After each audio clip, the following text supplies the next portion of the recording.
اب آؤ تمہاری نماز انکمپلیٹ کیسے ہوتی اگر حضور کو حاضر نہیں سمجھو؟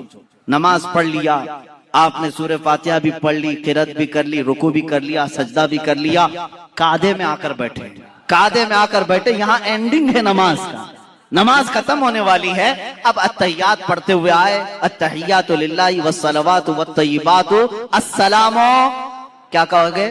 السلام علیکہ، کا مطلب ہوتا ہے آپ، السلام علیکہ کا مطلب ہوا آپ پر سلام ہو، اور اتنا ہی نہیں، ایھا النبی، اے نبی، سامنے والے کو اے کہہ کر کے پکارتے ہیں، اے کر کے کس کو پکارتے ہیں؟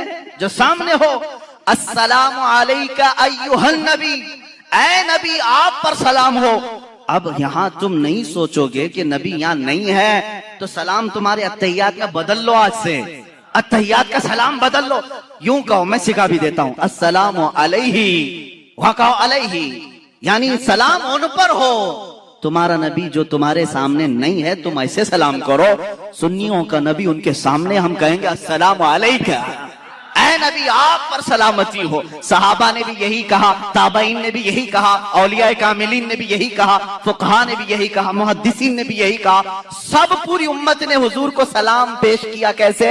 اے نبی آپ پر سلامتی ہو۔ اس کا مطلب ہے وہ عقیدہ رکھ کر سلام کر رہے تھے، نمازوں کے وقت نبی کو حاضر و ناظر تسلیم کرنا ہوگا، اور تم نہیں مانو گے تو نماز تمہاری انکمپلیٹ ہے۔ ہم اللہ کے نبی صلی اللہ تعالی علیہ وسلم کے متعلق یہ عقیدہ رکھتے ہیں کہ وہ حاضر ہیں، ناظر ہیں۔ ارے عزیزو، قصور اپنی نگاہوں کا ہے ورنہ عاشقوں دیکھو، قصور اپنی نگاہوں کا ہے ورنہ عاشقوں دیکھو، سر محفل ہی اکثر میرے سرکار آتے ہیں، اکثر محفلوں کی وہ رونق ہے، سر محفل ہی اکثر میرے سرکار آتے ہیں۔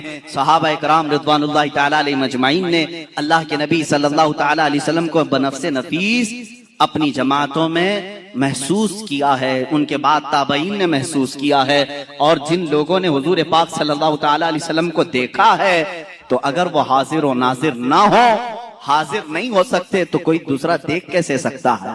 حاضر نہ ہو تو کوئی کیسا دیکھ سکتا ہے؟ عزیزان گرامی، جو عقیدہ یہ پھیلایا گیا تھا، اب اس کا پوسٹ مارٹم بھی دیکھ لیں آپ، کس نے یہ شروع کیا تھا کہ رسول مر کر مٹی میں مل گئے، معاذ اللہ رب العالمین، وہ نہ تمہیں دیکھ سکتے ہیں، نہ تم انہیں مانگ سکتے ہو، پوچھ سکتے ہو۔ کل جو بات میں نے بتائی تھی، مستشرقین جو یہود و نصارہ اسلام کو پڑھتے ہیں اور اسلام میں شک و شبہ ڈالنے کی کوشش کرتے ہیں، انہوں نے یہ شوشہ چھوڑا تھا تاکہ امت رسول سے دور ہو جائے، اس لیے کہ تمہارے اندر جو سب سے بڑا پاورفل اور سب سے بڑا مضبوط عقیدہ جو ہے وہ اپنے رسول کو لے کر کے ہے، اس لیے کہ یہودی اس بات کا اعتراف کرتے ہیں، انہیں مار دو، انہیں قتل کر دو، ان کے گھر لوٹ دو، ان کو جلا وطن کرو، یہ سب برداشت کرتے ہیں، لیکن یہ اپنے نبی کی عظمت پر آئی ہوئی بات کو برداشت نہیں کرتے۔ آج بھی دنیا اس بات کو مان رہی ہے، ان کے اندر اگر کوئی چنگاری باقی ہے جو انہیں جمع کرتی ہے تو وہ رشتہ رسول ہے، محبت رسول ہے، عظمت مصطفیٰ ہے، اور یہی چیز ختم کرنے کے لیے وہ ایڑی چوٹی کا زور لگائے ہیں۔ لیکن ظالموں، یاد رکھنا، تم اپنے منہ کے پھونکوں سے اللہ کے نور کو بجھا نہیں سکو گے، اللہ اپنے چراغ کو صبح قیامت تک روشن و شاندار رکھے گا۔ رسول کریم صلی اللہ تعالی علیہ وسلم کی محبت و عقیدت دنیا میں ہمیشہ باقی رہے گی، چاہے لوگ بکتے ہوں بک جائیں، ٹوٹتے ہوں ٹوٹ جائیں۔ آج ہی کسی صاحب نے میرے سامنے یہ تذکرہ کیا، آئندہ آنے والے حالات بڑے خراب ہیں، لوگوں کو خریدا جا رہا ہے، اپنی پارٹی میں لینے کے لیے پیسوں کی لالچ دی جا رہی ہے، عہدے دیے جا رہے ہیں۔ میں کہتا ہوں میاں ہونے دو، جتنا تلچھٹ ہے، جتنا کچرا ہے، چھٹنے دو، اس لیے کہ اللہ رب العزت کا یہ اصول ہے، وہ اپنے نبی کے غلام بالکل پیور رکھنا چاہتا ہے، وہ خالص رکھنا چاہتا ہے۔ جو بچے گا وہ یہاں بھی ساتھ رہے گا، وہاں بھی ساتھ رہے گا۔ میرے عزیزو، تم اپنی مقدر کا فیصلہ کر لو، بکنے والوں میں ہو یا رسول پاک پر مٹنے والوں میں ہو۔ تم اپنی زندگی کا فیصلہ سیکھ لو، چند سکوں میں اپنے آپ کو بیچ دو گے یا جنت کے نام پر اپنے رسول پر اپنی گردن فدا کرو گے۔ دونوں آپشن تمہارے پاس آج ہیں۔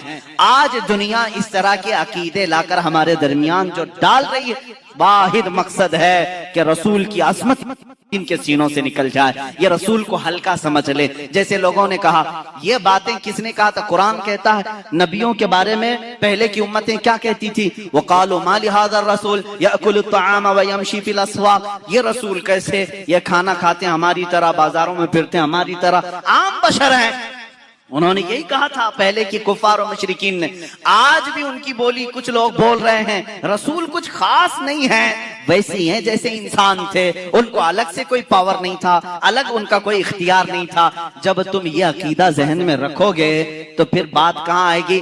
رسول کو اگر بول رہا ہے کیا فرق پڑتا ہے، مجھے بھی بولتا ہے ان کو بھی بولتا ہے. یہ تمہاری ذہن کی سوچ بن جائے گی. میرے عزیزو، عقیدہ آج تک تو ہمارا یہ ہے، ہمیں بولتا ہے بول لے، رسول کے بارے میں ہرگز نہ بولنا. اس لیے کہ ہم برداشت کرتے ہیں ہمارے پورے خاندان کو، لیکن رسول پاک کی عظمت کے خلاف ایک جملہ بھی برداشت نہیں کرتے. ہماری جو طاقت ہے جس طرح سے ہو ہم اس کا دفاع کرتے ہیں.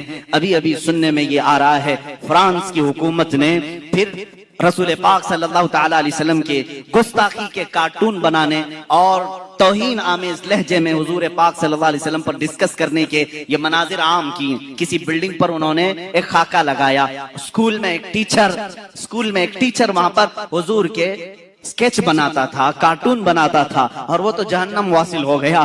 ایک بچہ ہی اس کو قتل کر دیا، مار دیا، ختم ہو گیا.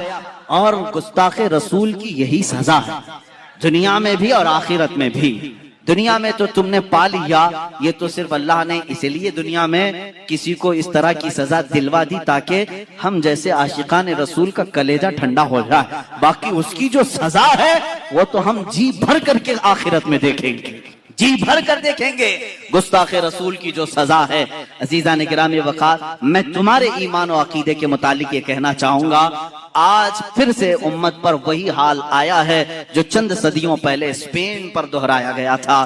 حضور پاک صلی اللہ تعالی علیہ وسلم کی عظمت سے چھیڑ چھاڑ، اسلام اور مسلمانوں کے متعلق ہرزہ سرائی کرنا، قرآن کو لے کر ڈیبیٹ کرنا، یہ کیا آج عام نہیں ہو رہا ہے؟ ہمارا مذہب کھلواڑ بنایا جا رہا ہے. میرے عزیزو، آج میں بڑے جو اپنے قائدین ہیں، جو سرکردہ لوگ ہیں، جو اپنے دانشور کہلاتے، ان سے بھی میں مؤدبانہ گزارش کروں گا، ان معاملات کو ہلکے میں نہ لو، ان معاملات کو ہلکے میں نہ لو. تمہاری داستان تک نہ رہے گی داستانوں میں، نہ سنبھلو گے تو مٹ جاؤ گے ہندی مسلمانوں. تمہاری داستان تک نہ رہے گی داستانوں میں. تمہیں اقبال نے بہت پہلے ہی یہ میسج دیا تھا، نہیں تیرا نشیمن قصر سلطانی کے گنبد پر، تو شاہین ہے بسیرا کر پہاڑوں کی چٹانوں میں. تمہاری وہ جگہ نہیں ہے جو آج انہوں نے مقرر کر رکھی ہے. تم عظمت رسول کے قائل ہو، محبت رسول کے قائل ہو، اپنے نبی کے لیے تن من دھن سب کی قربانی کو گوارا ہی نہیں بلکہ پیش کرتے ہو.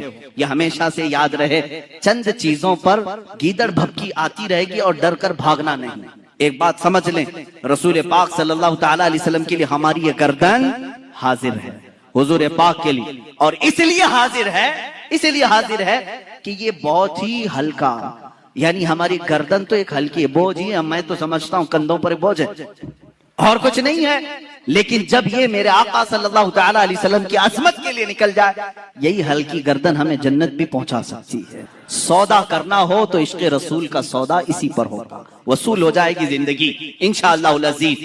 میں عشق رسول اور محبت رسول کے متعلق صرف یہی آگاہ کرنا چاہوں گا، اب جو میلاد آئے گی ہم تحفظ عقائد اہل سنت اور ناموس رسالت کی عظمت پر ہی میلاد منائیں گے. جیسے ہی آپ کھلے میدان میں سورج جب چمک رہا ہو، لکڑی گاڑیں گے تو اس کا سایہ پڑے گا. یہ دوپہر کے بعد کی بات.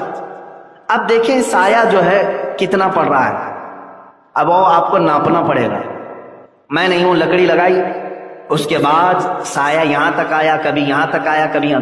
دیکھتے ہوں گے نا آپ، دوپہر کے وقت چھوٹا سایہ رہتا ہے اور کبھی بڑھتے بڑھتے لمبا بھی ہو جاتا ہے. آپ پریکٹیکلی اس کو دیکھ سکتے. آپ نے یہ لکڑی لگا کر کے سائے کو دیکھا اور وہاں نشان لگا دیا. اب اس لکڑی کو نکال کر کے ناپ کے دیکھیں کہ اس لکڑی کے کتنے گنا زیادہ یہ سایہ ہوا ہے. ایک سایہ اس کا اصلی سایہ ہے، یعنی 6 انچ کی لکڑی ہے تو 6 انچ کا سایہ اس کا اوریجنل سایہ. اس کے آگے جو بڑھا وہ دگنا سیگنا کہتے ہیں، یعنی ڈبل ٹریبل ہو گیا. تو اب اس کے اصلی سایہ کو چھوڑ کر کے 2 سائے اور بن گئے، یعنی 6 انچ کی لکڑی کا سایہ 18 انچ کا بن گیا. بات سمجھ میں آ گئی نا؟ 6 انچ کی لکڑی کا سایہ 3 ہو گیا نا، 6 اور اس کے بعد 6 12 اور اس کے بعد 6. اب جہاں یہ 18 انچ کی کا سایہ ہو گیا ہے تو سمجھ لیں کہ عصر کا وقت شروع ہو چکا ہے، ظہر ختم ہو گیا. یہ امام اعظم ابو حنیفہ کے نزدیک، یہ امام اعظم ابو حنیفہ، یہ فقہ ہے. میں یہ اگزامپل کیوں دے رہا ہوں آپ کو سمجھاتا ہوں. امام شافعی رحمۃ اللہ تعالی علیہ کے نزدیک انہوں نے مسئلہ اخذ کیا کہ سایہ اس لکڑی کا صرف ڈبل ہو جائے، صرف ڈبل ہو جائے، یعنی ایک کو چھوڑ کر کے دوسرا بھی آ گیا، جس کا مطلب کتنا ہوا؟ 12 انچ ہو گیا. 6 انچ کی اس لکڑی کا سایہ کتنا ہو گیا؟ 12 انچ ہو گیا. تو وہ کہتے ہیں کہ نہیں، یہاں ظہر ختم ہو گئی، عصر شروع ہو گئی.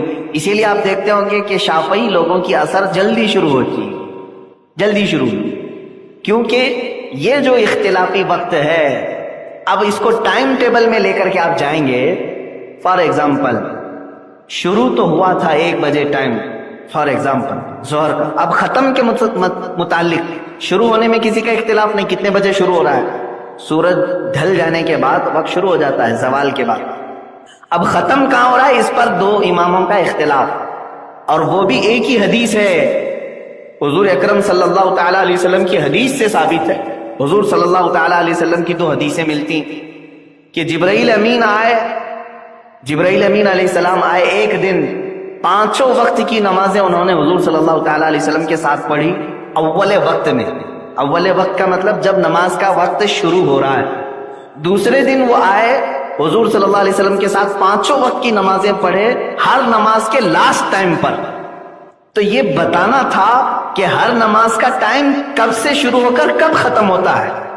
یہ 2 حدیثیں.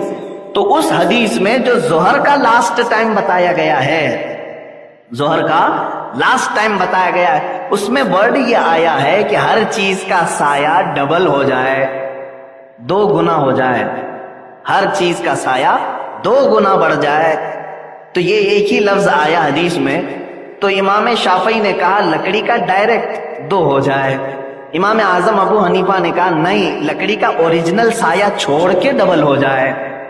یہ اسکولز آف تھاٹ، سمجھنے کا انداز الگ الگ. اب اس میں فرق کیا پڑا؟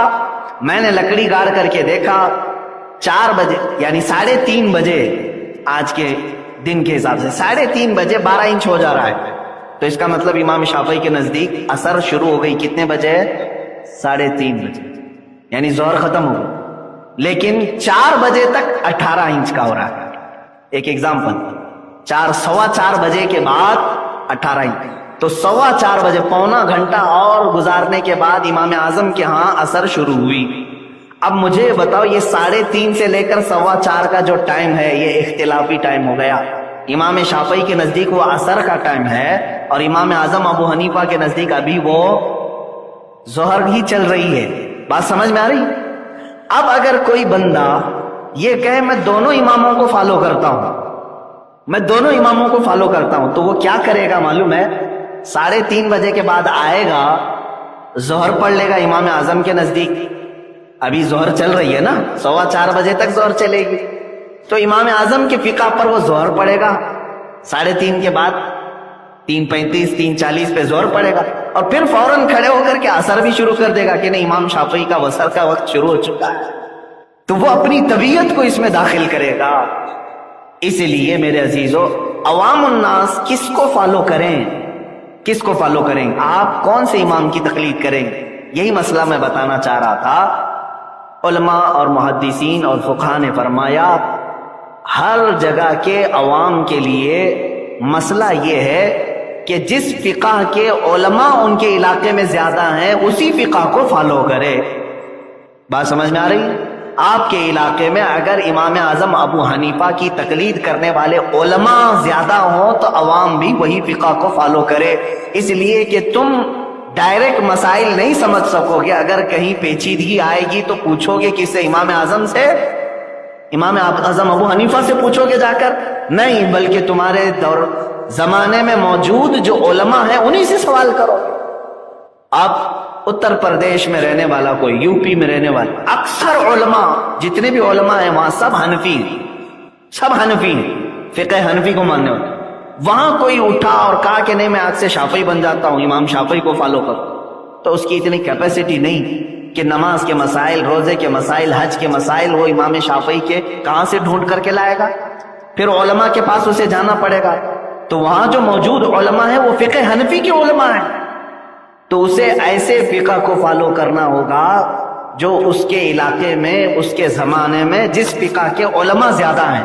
اب کیرلا میں جائیں، کیرلا میں تقریباً سب شافعی، کوکن کے علاقے میں اکثر شافعی۔ اب وہاں پر کوئی یہ کہے کہ نہیں میں مالکی بن کر کے رہوں گا، تو مسائل کس سے پوچھے گا جا کر؟ علماء سب شافعی ہیں۔ تو اس کا مطلب یہ ہوا کہ عوام الناس ڈائریکٹ یہ چاروں اماموں کو فالو نہیں کرتے، بلکہ اپنے زمانے کے علماء کو فالو کرتے۔ یہی قرآن کہہ رہا ہے